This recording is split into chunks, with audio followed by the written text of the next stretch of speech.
끊이지 않아야 한다 하는 것 말씀드렸어요. 그리고 그것과 연결해서 우리 입술의 감사, 우리 입술의 찬양이 단순히 입술에서 나오는 것이 아니라 마음속 깊은 곳에서 나오는 것이어야 한다. 오늘 시인의 입에서 나오는 그 좋은 말들이 바로 그런 것이었다. 내 마음이 좋은 말로 왕을 위하여 지은 것을 말하겠다 라고 고백하고 있어요. 자, 그런데 1절 말씀 속에는 또 한 가지 중요한 교훈이 있습니다. 그것은 무엇입니까?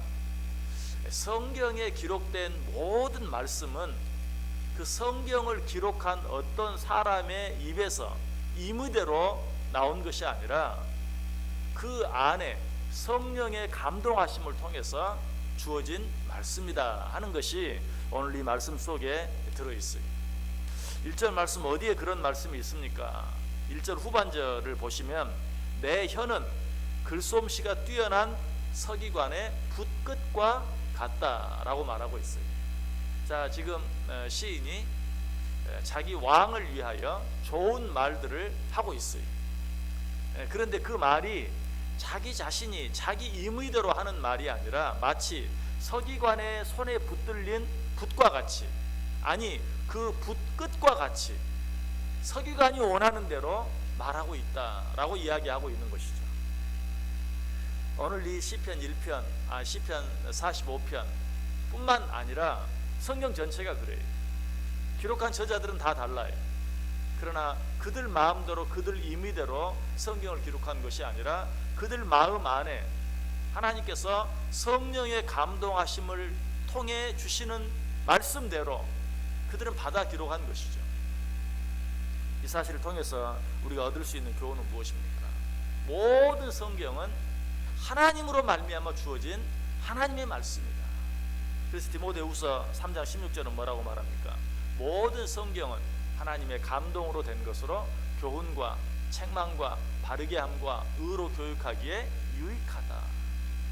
어떤 책만이 그러는 게 아니, 어떤 책의 몇 장 몇 절만 그런 게 아니, 모든 성경은 구약 39권, 신약 27권, 성경 66권 전체가 하나님의 감동하심으로 주어진 말씀이다 라고 우리에게 가르쳐주고 있어요. 기독교 역사를 통해 볼 때, 특별히 신약 시대를 통해 볼 때 세 번의 위기가 있었어요. 그 첫 번째 위기는 초대교회 당시, 예수님 때부터 초대교회 당시까지 일어난 그런 위기였는데 소위 기독론 논쟁이라고 말하는 것이. 기독론 논쟁이란 무엇이냐? 예수님 이 땅에 오셨어요. 그 예수님이 하나님이냐 아니냐? 여러분 신약 성경에도 보면 많이 있죠. 예수님께서 나를 본 자는 아버지를 보았다. 사람들이 뭐라고 말해? 참나마다 네가 누구간데 너를 본 자는 아버지 하나님을 보았다고 말하느냐?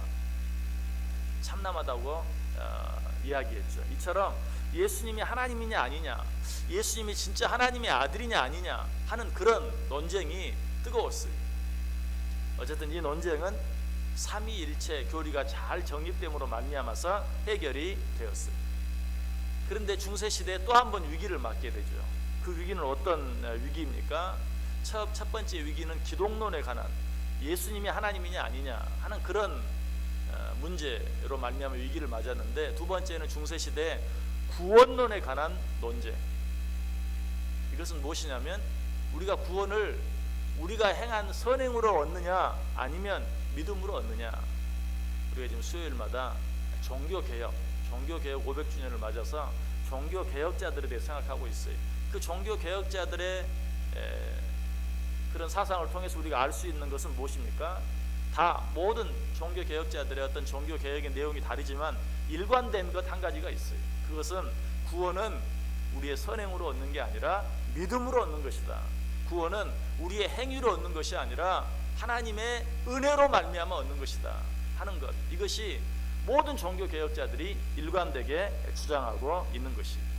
그래서 이 두 번째 위기, 구원론에 관한 논쟁, 이것도 이 종교개혁자들로 말미암아서, 특별히 바로 어제 공부한 마르틴 루터가 오직 믿음으로, 오직 은혜로, 오직 성경으로 라는 그 말씀을 통해서 우리가 해결이 된 것을 보았어요.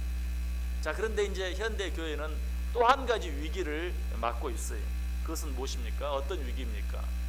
성경이 과연 하나님의 말씀이냐 아니냐. 물론 성경이 하나님의 말씀이라는 걸 인정한다. 그러나 정말 성경 66권 전체가 하나님의 말씀이냐 아니냐. 여러분, 어쩌면 여러분들이 현대의 교단에 대해서 별로 중요하지 않게 생각할지도 몰라요. 그러나 우리가 너무나 잘 아는 이단이 아닌 그런 교단 가운데도 성경 전체를 하나님의 말씀으로 받지 않는, 성경은 하나님의 말씀이다. 그러나 거기에는 이 성경을 기록한 사람들 자기 개인의 생각과 의견도 들어있다 라고 말하는 교단들이 있어요. 여러분, 우리가 교회들을 바라볼 때 정말 여러 가지 많은 것들을 봐야 되지만 성경 66권 전체를 온전한 하나님의 말씀으로 보느냐 보지 않느냐 하는 것을 잘 살펴볼 수 있어야 돼요. 그렇게 말하는 사람들의 말을 들어보면 그럴듯해요. 성경이 하나님의 말씀인 걸 인정하지만 전체는 아니지 않느냐. 왜? 성경을 자세히 봐라. 마귀가 한 말도 있지 않느냐. 맞아요? 틀려요? 맞아요. 왜? 마귀가 예수님을 시험할 때 어떻게 시험했습니까? 이 돌로 떡덩이를 만들어 먹어보아라. 누가 한 말이? 마귀가 한 말이잖아요. 두 번째 또 마귀가 뭐라 그러죠? 성전 꼭대기에서 뛰어내려 보아라. 누가 한 말이에요? 마귀가 한 말이. 또 마귀가 계속해서 말하죠. 높은 산 꼭대기로 데리고 가서 나를 경배하라. 누가 한 말이에요? 마귀가 한 말이.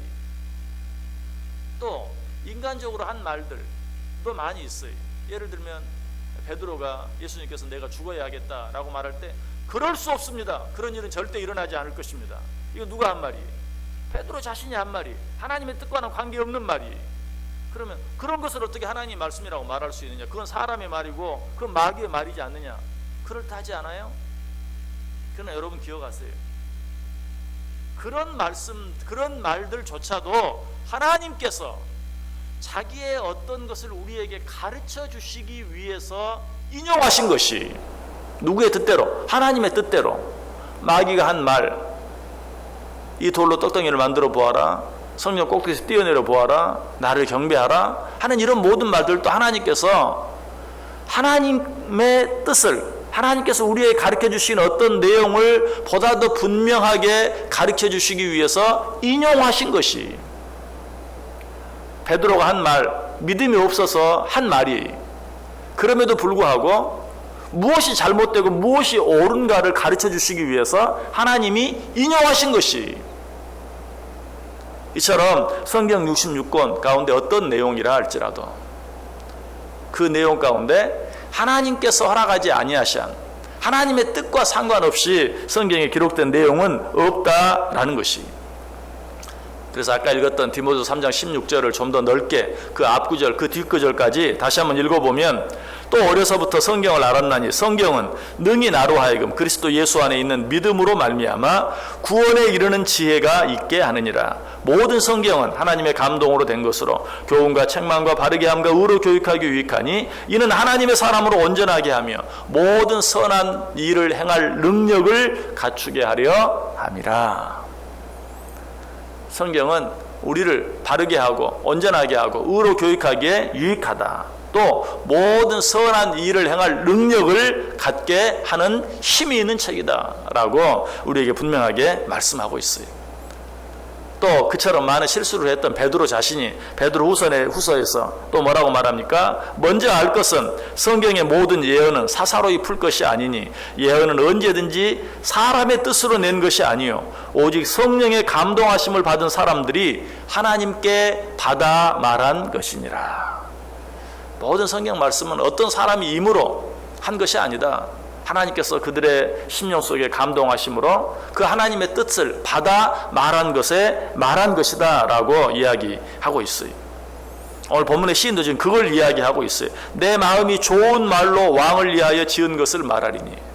여기서 왕은 누구를 가리킨다고 그랬어요? 메시아, 우리의 영원한 왕, 우리의 진정한 왕 대신 예수 그리스도를 가리켜 하시는 이야기다. 내 마음이 좋은 말로 왕을 위하여 지은 것을 말하리니 내 혀는 글솜씨가 뛰어난 서기관의 붓끝과 같도다.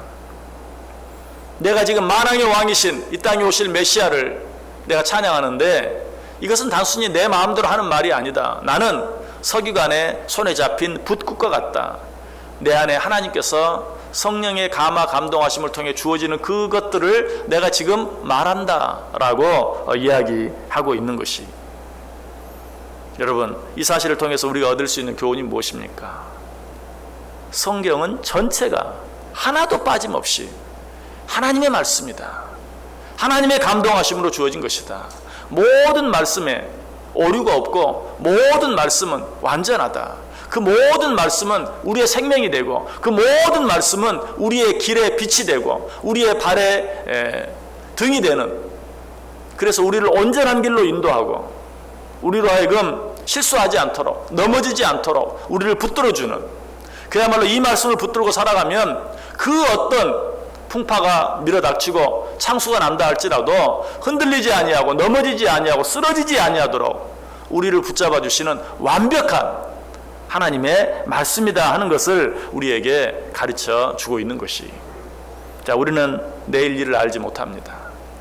아니, 내일 일은 고사하고 잠깐 후의 일을 알지 못합니다. 그런데 우리 앞에 오늘이라는 전혀 새로운, 이 세상 그 누구도 살아보지 못한 새로운 하루가 우리 앞에 있습니다. 이 하루를 우리가 실수하지 아니하고 넘어지지 아니하고 쓰러지지 아니하고 죄 짓지 아니하고 살아갈 수 있는 유일한 길, 유일한 방법은 무엇입니까? 완전한 하나님의 말씀, 사람의 머리에서 나오지 않은, 사람의 입에서 나오지 않은, 사람의 뜻에서 나오지 않은, 오직 성령의 감동하심을 통해서 하나님으로부터 주어진, 천지 만물을 창조하시고 우리의 모든 것을 아시는 하나님께서 주신 이 하나님의 말씀대로 살아가는 것 외에 다른 방법이 없어요. 하나님의 말씀은 우리 인생의 지도예요. 하나님의 말씀은 우리 인생의 매뉴얼이에요. 하나님이 주신 그 인생의 지도, 그 인생의 매뉴얼을 따라서 한 걸음 한 걸음 나아가는 것 외에 우리가 우리에게 주어진 시간들, 우리가 우리에게 주어진 삶들을 바르게, 올바르게, 굳게 살아갈 수 있는 다른 길, 다른 방법이 없다.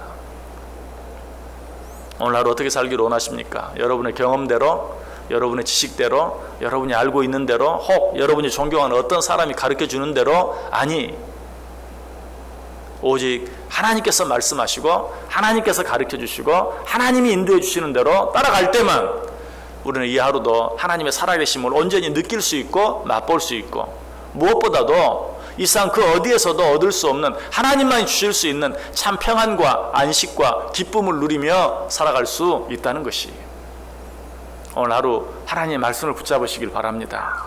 그 하나님을 주야로 묵상하면서 그 말씀에 기록된 대로 행하며 사시길 바랍니다.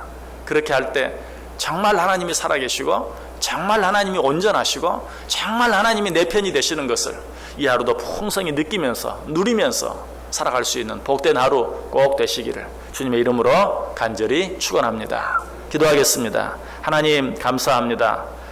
새로운 하루를 주시고 이 하루를 어떻게 살아야 될지 말씀해 주시니 감사합니다. 우리는 내일 일을 알지 못합니다. 아니, 한 치 앞을 내다보지 못합니다.